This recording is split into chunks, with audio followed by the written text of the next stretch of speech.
এইখন হ'ল আপোনালোকৰ আসাম পুলিচৰ OMR চিট। এইখন যদি ফিল আপ কৰিব নাজানে আপোনালোকে এক্সামত ফেইল কৰিব। ইয়াত মই চালক ৰোল নাম্বাৰ লেখা আছে আৰু আপোনালোকৰ কুৱেশ্যন বুকলেট নাম্বাৰ। কেতিয়াবা আপোনালোকৰ ৰোল নাম্বাৰ থাকে আৰু কেতিয়াবা আপোনালোকৰ কুৱেশ্যন বুকলেট। যদি ৰোল নাম্বাৰটো ফিল আপ থাকে কুৱেশ্যন বুকলেট নাম্বাৰটো আপোনালোকে ফিল আপ কৰিব লাগিব। যদি এইখন পোৱাব নাজানে আপোনালোকে আসাম পুলিচত ফেইল কৰিব। আপোনালোকে লাগিলে আপোনালোকে নিশ্চয় গম পায় আপোনালোকৰ 50 মাৰ্ক আছে। 50 নম্বৰৰ ভিতৰত আপোনালোকে 50 নম্বৰ শুদ্ধ কৰিলেও ফেইল কৰিব। আপোনালোকৰ 100টা কুৱেশ্যন আহিব তো সেইটো মিষ্টেক নকৰিব। যিসকলে এখন ফিল আপ কৰিব জানে তেখেতলোকে এবাৰ চাই লওক আৰু যিসকলে নাজানে তোমালোকে এবাৰ চাই লোৱা। যদি তোমালোকে যদি এখন ফিল আপ কৰিব নোৱাৰা 100% ফেইল কৰিব। কিছুমানে এতিয়া যি আছে এইটো 1 টো ডাইৰেক্ট ফিল আপ কৰি দিব। তাৰপিছত আছে যেনে 5 আছে নহয় এই 5 টোত কৰি দিব। আকৌ 6 আছে নহয় এই 6 টোত কৰিব। এনেকৈ কৰিলে তোমালোকৰ ভুল হ'ব। এইখন তেনেকৈ নকৰে। মই কেনেকৈ কৰিছোঁ তোমালোকে 1 মিনিট সময় ভালকৈ চাই লোৱা তো মই বুজাই দিছোঁ ব'লা এতিয়া।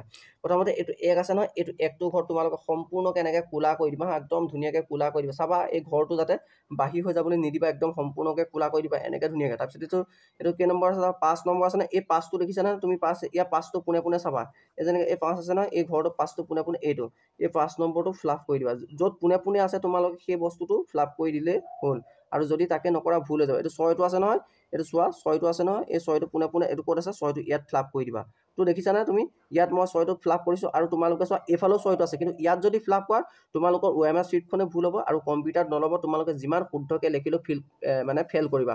আৰু OMR চিট তোমালোকক এনেকুৱা এখনেই দিব পোৱাওঁতে বহুত ভালকৈ পোৱাবা। যদি মিষ্টেক হয় তোমালোকে 100% কিন্তু ফেইল কৰিবা। কিন্তু এখনেই দিব তোমালোকক 10খন নিদিয়ে। যেনেকৈ আমি এতিয়া মেট্ৰিকত আৰু এখন বহি খুজিলে পাওঁ তো তেনেকৈ আসাম পুলিচত নহয়। এইটো মই য'ত ফিল আপ কৰিছোঁ তাতে ফিল আপ কৰিবা। যেনেকৈ এতিয়া চোৱা 7 নম্বৰটো দেখিছা নহয় এই 7 নম্বৰটো পোনে পোনে ক'ত আছে চোৱা দাও। এই 7 নম্বৰটো পোনে পোনে এইটো দেখিছানে এইটো 7 নম্বৰটো এনেকৈ চাবা তোমালোকে ইয়াৰ পোনে পোনে এই 7 নম্বৰটো এইটো ফিল আপ কৰি দিলোঁ। চ' একদম ধুনীয়াকৈ এনেকৈ গোল হ'ব লাগিব ধুনীয়াকৈ জেগা থাকি যাব নোৱাৰিব 7 নম্বৰটো। তাৰপৰা এইটো 8 নম্বৰটো দেখিছে ইয়াত 8 নম্বৰ আছে কিন্তু ইয়াত ফিল আপ নকৰোঁ। কিন্তু এই 8 নম্বৰটো দেখিছেনে 8 নম্বৰটো পোনে পোনে ইয়াত ফিল আপ কৰিলোঁ চোৱা 8 নম্বৰটো পোনে পোনে ইয়াত ফিল আপ কৰি দিলোঁ চাই থকা ধুনীয়াকৈ তোমালোকে। আৰু এই 9 নম্বৰটো আছে নহয় 9 নম্বৰটো পোনে পোনে এই 9 নম্বৰটোত ফিল আপ কৰি দিলোঁ। তাৰপিছত এতিয়া তোমালোকে চোৱা এনেকৈ এতিয়া দেখিলা ন এইটো হ'ল শুদ্ধ। যদি মই এই 1 নম্বৰটো ইয়াত কৰিলোঁ এইটোতো ইয়াত প্ৰথম আছে কাৰণে কৰিলোঁ কিন্তু 5 নম্বৰটো মই ইয়াত কৰা হ'লে এইটো মোৰ ভুল হ'লহেঁতেন 6 নম্বৰটো ইয়াত কৰা হ'লে ভুল হ'লহেঁতেন। এখন কম্পিউটাৰত নল'লে ডাইৰেক্ট কম্পিউটাৰত এনেকৈ ডাইৰেক্ট কি হ'ব এইখন এনেকৈ ডাইৰেক্ট কাট খাই যাব আৰু কাট খাই স্কেনিং নল'ব। স্কেনিং নল'লে মই যিমান কুৱেশ্যন শুদ্ধ কৰিলেও মই ফেইল কৰিম। কেতিয়াবা তোমালোকৰ এনেকুৱা হয় কুৱেশ্যন বুকলেটটো ছেমে হয়। এইটো চোৱা 3 নম্বৰটো তুমি 3 নম্বৰটো ফিল আপ কৰি দিলে হ'ল। 3 নম্বৰটো যদি প্ৰথমত আছে 3 নম্বৰটো ফিল আপ কৰিলে এই 2 নম্বৰটো চোৱা 2 নম্বৰ 2টো ঘৰত এই 2টো ঘৰত ফিল আপ কৰি দিয়া পোনে পোনে।